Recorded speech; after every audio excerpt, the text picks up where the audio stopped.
Cristóvão, são duas questões que têm a ver com alguns assuntos desenvolvidos em campanha, ou seja, a remuneração no caso de José Eduardo Betancourt ser presidente do Sporting, e também esta questão que parece ser o seu tabu, que é o Paulo Bento ou não na sua equipa. Quer responder? Olha, relativamente a isto que o Dr. Ernesto Freire da Silva acabou de dizer, eu conheço outro sportinguista. Eu também estou nas mesmas circunstâncias. Portanto, já seremos dois. Relativamente a esta questão do ordenado, e aquilo que foi falado na conferência de imprensa no passado domingo, ela decorre exatamente de um facto simples. Durante 3 ou 4 dias, na comunicação social, foi aventado este mesmo ordenado, ou esta mesma linha de ordenado, e durante o dia de sábado fomos confrontados de norte a sul com diversos contactos. Mantivemos pelo país, quer nos núcleos, quer noutros eventos desportivos, com sócios que nos questionaram legitimamente sobre a veracidade ou não desta ordem de vencimentos, ou desta grandeza. E manifestaram-se ao mesmo tempo, questionaram e manifestaram-se indignados.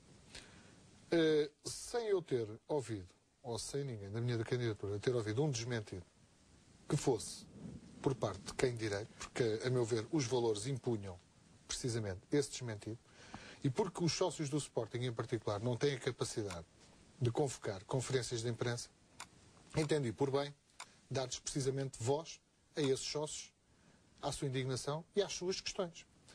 Em nenhum momento falei do nome José Eduardo Betancourt. E quem quiser poderá ver o que é que lá foi dito. O que eu disse foi, sendo certo que não houve uma palavra do Dr. José Eduardo Betancourt, mas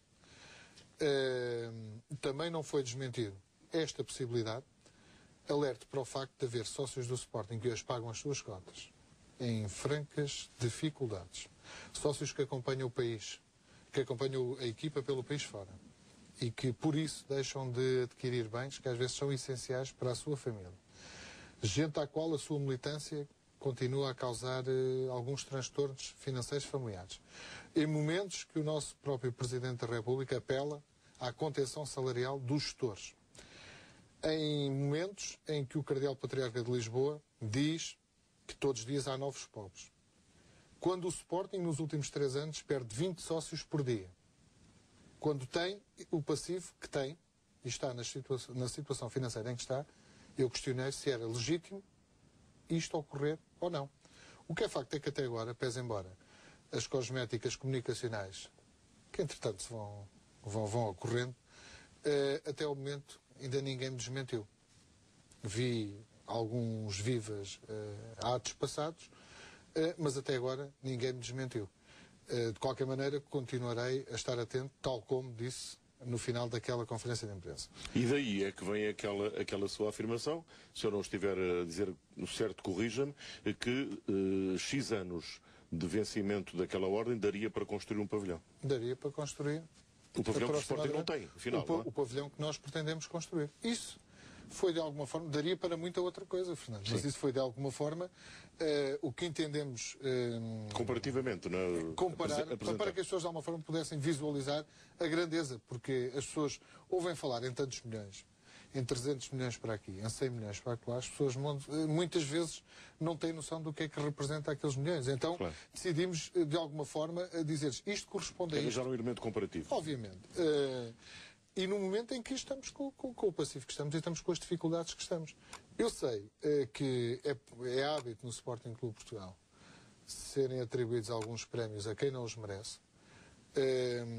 Não estou a dizer que é o caso do Dr. José Eduardo Betancourt. Agora, não me posso esquecer que o Dr. José Eduardo Betancourt faz parte de um período em que é manifestamente solidário com os atos praticados de gestão e outra praticados por aquela direção e por aquela SAD.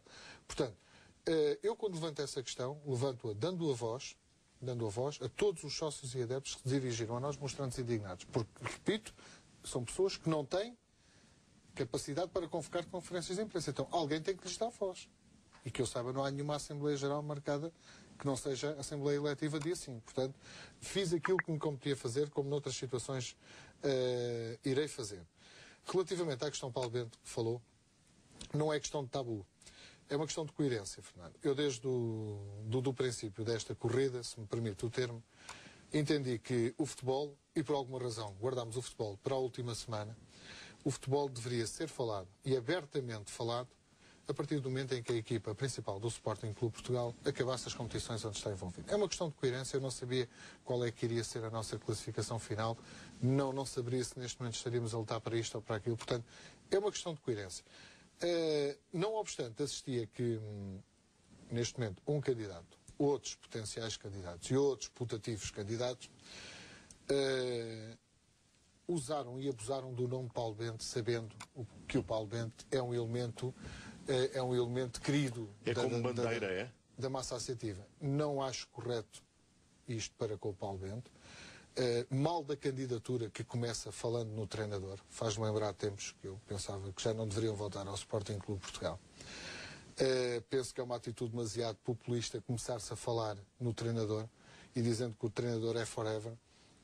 Parece-me que alguém com a experiência do Dr. José Eduardo Betancourt já devia ter consciência de uma coisa que eu desde cedo, se calhar desde a altura em que estive no Jornal do Sporting com o Fernando a fazer uma entrevista há 25 anos atrás, se calhar com os meus 15 anos, nessa altura já tinha que é a consciência da finitude das coisas.